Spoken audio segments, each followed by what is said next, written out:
Hello, ladies and gentlemen, boys and girls. Sorry you didn't hear from me yesterday because not today, yesterday turned out to be a very busy day.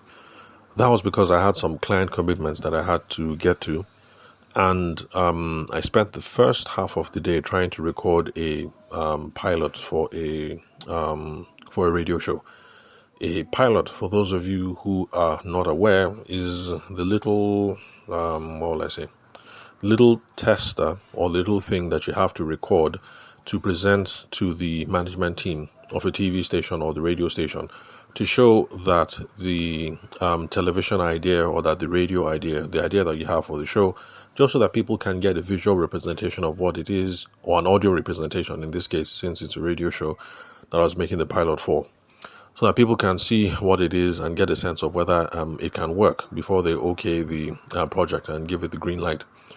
So, if that works out, then that means I should be coming to a radio station near some of you soon. Now, since we've only gone past the pilot stage, I'm not going to make mention of the radio station, but just, I'm sure you guys can figure out that it's going to be a business show. And of course, we're going to be talking about how to improve your business from a sales and business development perspective. So, if everything works out, your boy should be on the radio pretty soon. And, yeah, so that's it. So that's what I was doing. And recording the pilot was quite interesting, because I've been podcasting for, I can't remember when I started anyway, but I know it was just before 2020. So should I say 2019? 2019, 2020. Definitely before COVID. And we've gotten over 910 episodes over here. But I've gotten used to, just freestyling, keeping it freewheeling. You know how it is now. And then, of course, during live sessions, during training sessions, and then during live coaching sessions and things like that, I'm in command of my time and things of that nature. So it was interesting having to work with a new time format, having to make scheduled stops so that you can slot in an advertisement, things like that. So it was an interesting experience. The timing was definitely off. I had to take lots of routine breaks so we could slot adverts there, because I think in a 30-minute period, there's supposed to be two adverts and then space for intro and space for outro. So it's going to be quite an experience. So I'll let you guys know when I'm on the air. But it was real fun. Part of the not related to business anyway, but part of the thing that I enjoyed about the whole process was I had to work with two really young studio engineers, and they were absolutely good at their job. And it turns out that, how over here on the podcast I just show up and I record and then I leave. I just do it one take. But then one of the audio engineers forgot to record the second half of the pilot. That's after we paused for a commercial break and then moving into question and answer, audience calling. So so I had to do a second take. That was kind of odd because over here I've been doing everything, all 900 episodes, over 910 episodes. I've done everything one take. So yeah, that was weird, having to we're done, and you mean you didn't capture that, and then starting over again. So that was weird. Yeah, but then we also had to select music, and then we're looking for music for the show. I don't do any musical intros or outros, so we had to sort that out. And the station is, let's just say it's an NGO, and it also has some ethical concerns. So we couldn't use music that had swear words or racy lyrics, things like that. So basically, Davido songs that have to do with money were pretty much out. And I remembered Money Ain't a Thing by Jay-Z and JD. JD is Jermaine Dupri. I don't know if he's still in music, but he was an old-time producer. He produced Criss Cross. He produced The Brat. He did some productions for Janet Jackson and a couple of other people like that. So JD is old. Well, relatively old, let me put it that way. So Jay-Z and JD, Money Ain't a Thing. So we checked it out. The lyrics were okay. So when you guys hear the pilot, because I'll definitely put it here on the podcast, you're going to hear JD and Jay-Z on the track, and then the other radio producer, what he came up with was from Wu-Tang Clan, Cream. as cash rules everything around me. Wu-Tang Clan. So yeah, that part of the conversation was real cool. It was nice to see that the spirit of hip hop is still alive and well in excuse me, in Niger. And the reason why I think more people should listen to hip hop, particularly young men, is because all the cool stuff that we listen to nowadays, it's not bad, but I'm a piano into Afro, pop, Afro, whatever. It's basically just let's get high, let's chill, let's shy you, let's party, and let's do babes. And that's okay. Partying, shayo, getting high, relaxing, feeling cool, flexing, all that is good. But I think you should also expose yourself to other kinds of musical influences. And so hip hop, with its emphasis on not just partying and booze and babes, but also once in a while talking about money, because Jay-Z, JD, money and the thing. So with a focus on money, entrepreneurship, and sometimes social justice issues, it's just nice to broaden your musical palette.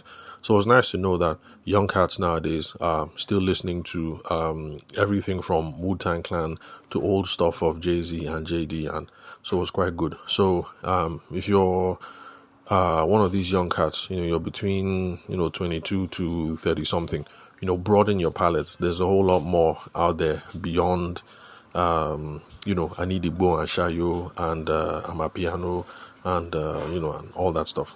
Anyway, I've gone taking up too much time, 6 minutes, just to say I might be on the radio soon. So today I want us to look at sales enablement strategies, ideas around sales enablement. And I've said in the past that sales enablement is just things that you do that help you make your sales team sell better or help you sell better. And of course, sales enablement is necessary because if you have a sales team, then whatever it is you can do to make them sell better is going to be better off for you. And then if you're the one who is the main seller, then of course, whatever it is that you can do to make you sell better is going to be better off for you.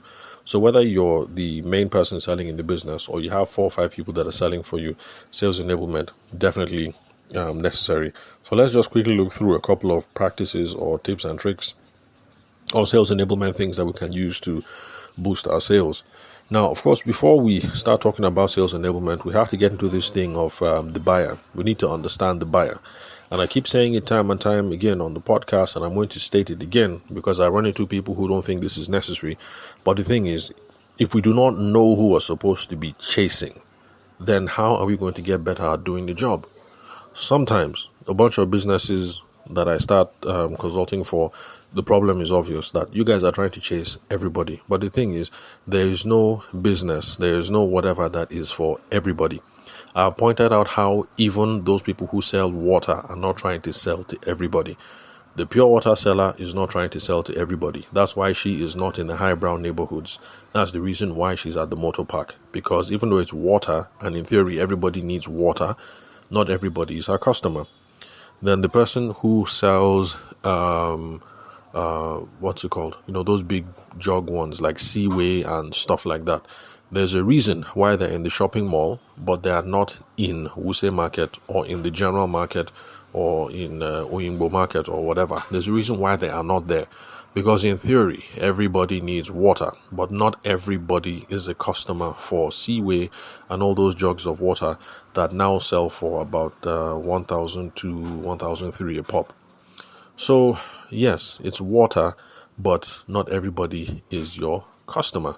And then for these people that Meirua in Abuja and in Lagos, Meirua, these are young men who go around pushing these small trucks that have gallons of water inside, 25 liter.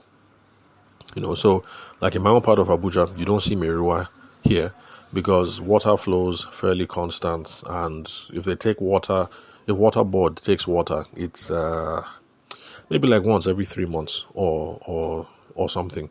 So Meirua is not in this part of town. So even Meirua, they're selling water, but to everybody, but they're only patrolling certain kinds of neighborhoods in Abuja or certain kinds of neighborhoods in Lagos. Because even though water is for everybody, not everybody needs the Meirua kind of water. So you can't say my stuff is for everybody. Except if you're the Egusi seller in the market, you really can't say my stuff is for everybody. So you're better off trying to figure out Who are we supposed to be chasing? We need to understand that first. This is the beginning of us beginning to sell well. Because if I know where the people are, like the pure water seller, for instance, the pure water seller, she already knows her market. That's the reason why she goes and she sits directly in front of the gate. As the buses come and drop some people, the person that has been thirsty all through in traffic will say, how much? Give me two. Another person that has been shadowing traffic all day can come and say, is it cold? Give me one. So she knows who her target audience is, then she goes there. The same thing with Merua. Merua knows who his audience is, and then he goes there. So it's the same thing for us. If we know who we're supposed to be chasing, we will go there, whether it's physically or whether it's online. So how to know the who your main buyer is, different ways, but I just talk about checking your trading history. There's lots of exercises that you can check out online about developing a buyer persona and stuff like that, and by all means, yes, take advantage of those. But those things are usually very aspirational, like who do you want to chase, who do you want to chase, who do you want to chase. Now, aspirational is good. No wahala, do that. But then check your trading history, because it will tell you who you've actually sold to. So check your WhatsApp, check your DMs, check the invoices that you've sent. What else? Check your emails, check all those things. You will now get a sense of who it is that you've been dealing with.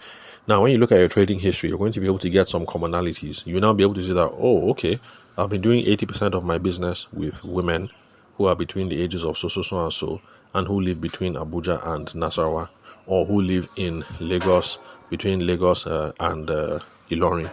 So that gives you a sense of when you now want to start doing your advertising online or things like that. You now know all the things you need to slot into, what are they called again? The targeting criteria, or whatever it's called. You now know the targeting criteria to put in your Google and put in your Instagram, because you have looked at your trading history. Now, in the old days, before there was AI, doing this exercise was rough, because you can imagine writing out all these things and then trying to use your own eye to gauge, like, okay, what's the commonality?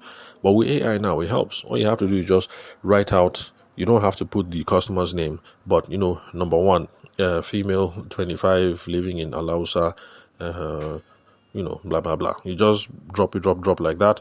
Then you copy and paste everything into ChatGPT, and then you put a small preamble saying that these are a list of the customers that I've dealt with in the last 24 months. Please go through it and give me commonalities on demographics and possible psychographics, and then you hit enter. And then 20 seconds later, it's going to give you something usable to say that, okay, it looks like your ideal client is male or female within the age range of this and this, living in this part of town, interested in this and doing this and that kind of job. So take advantage of AI to make these things easy for you. Does it make a difference? Yes, definitely it does. Because there's one business that I've been working with, and I've seen this thing in the field.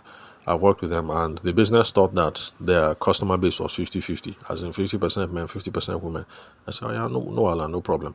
But as we were going forward, reviewing all these things and fed into ChatGPT, it looked like their customer base actually was 80%, almost 90% male. I suspected just coming in anyway, but for some reason, the marketing people insisted, no, 50-50. It's not as if they changed their marketing anyway. But the thing is, if the way you market 50-50, the way you market a product, trying to appeal to 50% women, is not the same as if you know for a fact that it's 90% men who buy. So that should reflect your marketing. That's what I'm saying. Even though they didn't change it, but in theory, it should. So it helps. If you now know how you're going to change your marketing. What kind of colors do you use? What kind of words do you use? And things like that. Then when doing sales enablement, it's nice to do things data-driven. The reason why I say data-driven is because know how. We can't remove hunch or instincts when it comes to growing a business.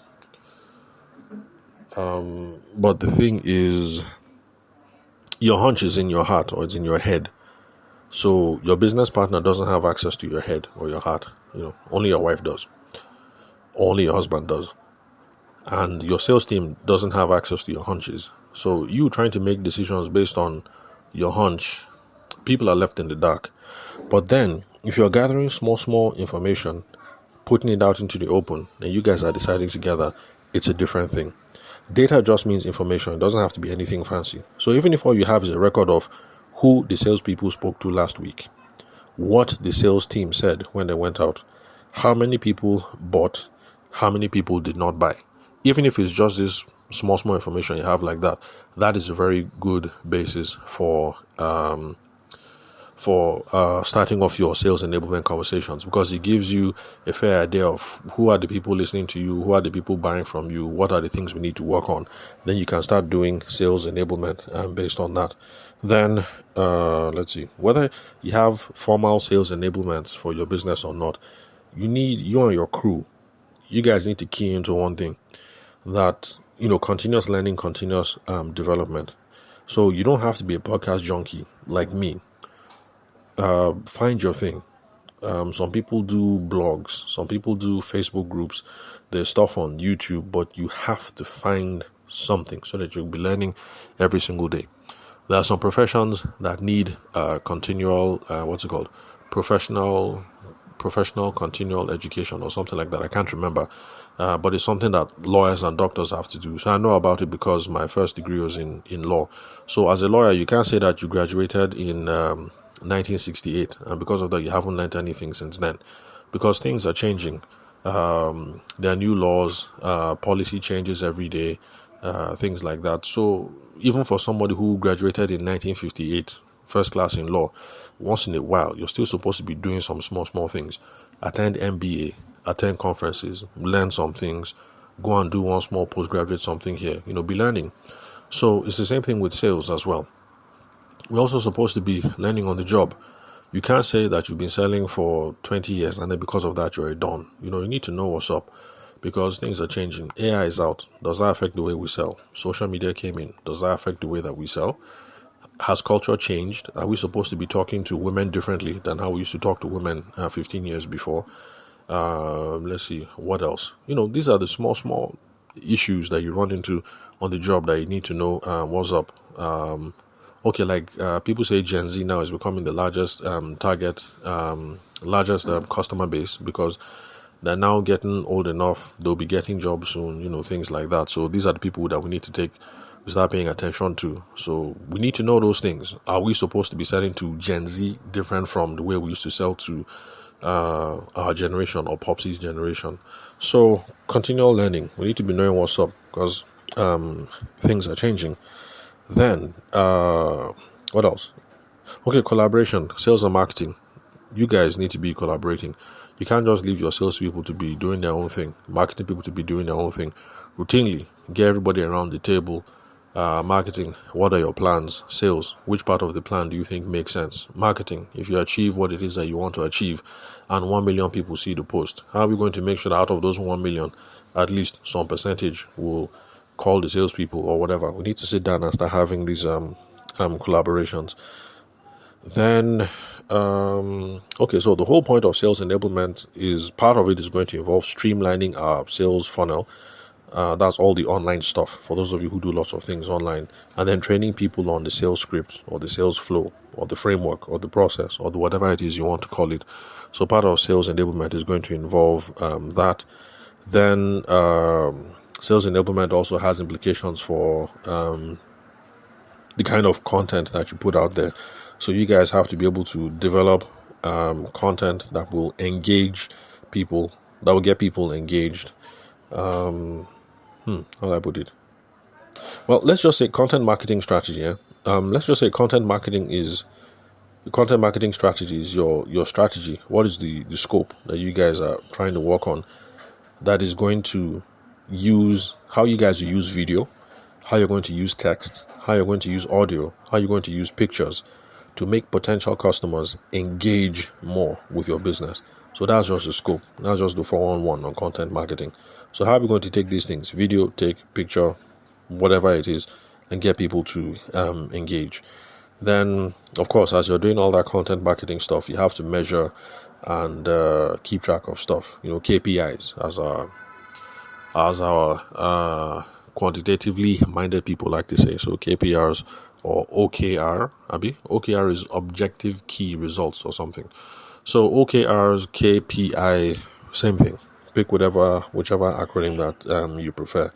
But from the sales angle, though, what we should be looking at are things like deal size. How much are people buying? Sales cycle length. How long did it take for them to buy?